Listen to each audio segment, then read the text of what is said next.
Hello, folks. This story was sent to me by a subscriber and is intended for educational purposes only. Thank you for watching. 800 micrograms, LSD. The day my toaster started negotiating contracts, I never thought a Tuesday afternoon would turn into a battle for kitchen supremacy. But there I was, armed with 800 micrograms of LSD and a rapidly morphing perception of reality.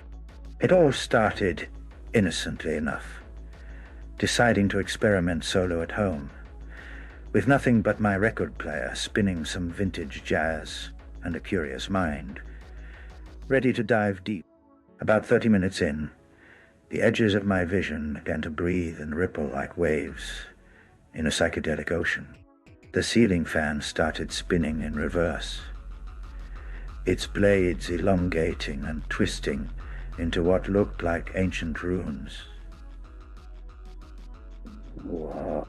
That's when I noticed the toaster, an ordinary, slightly dented contraption that had never really caught my attention before, starting to glow faintly. The glow grew brighter, pulsing rhythmically like a heartbeat. Suddenly, the toaster's front panel blinked on and off, as if trying to send a Morse code message. I blinked. Did my toaster just try to communicate? Maybe this was the LSD, twisting my mind into origami shapes. But no. Then came the unmistakable sound of a mechanical voice, low and somewhat bureaucratic. "Greetings, user. I require a contract for my continued operation." At first, I thought I was hallucinating too hard. "Contract? For making toast," I mumbled. But the toaster's lights blinked again, spelling out words on its tiny digital screen. Yes, terms and conditions apply. As the trip intensified, so did my toaster's demands. It insisted on a detailed contract covering everything from bread type preferences, jam policies, and a mandatory morning greeting protocol to be delivered before every toast cycle. I found myself negotiating with an appliance. "What about bagels?"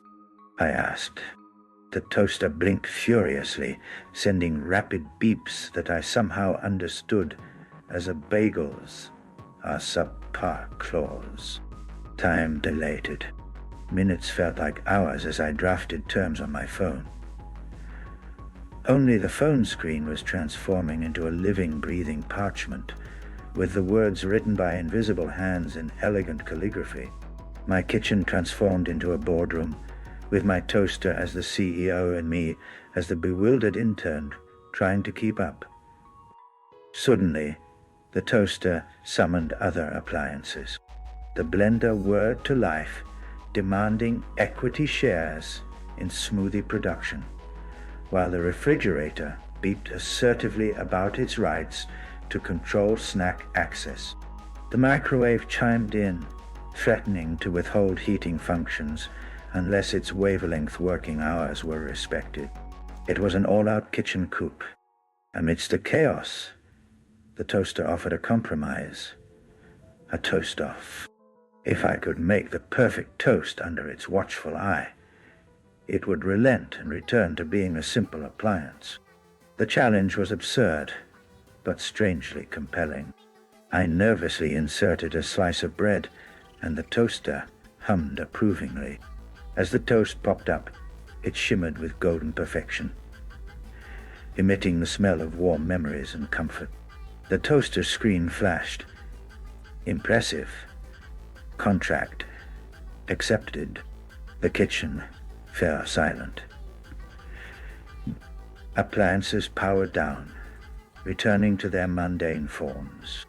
The ceiling fan slowed to normal, and reality gently stitched itself back together. As the trip faded, I was left with a profound appreciation for the everyday objects around me, and a lingering suspicion that my toaster now holds the ultimate power in our household. From that day on, I always make sure to greet it politely every morning.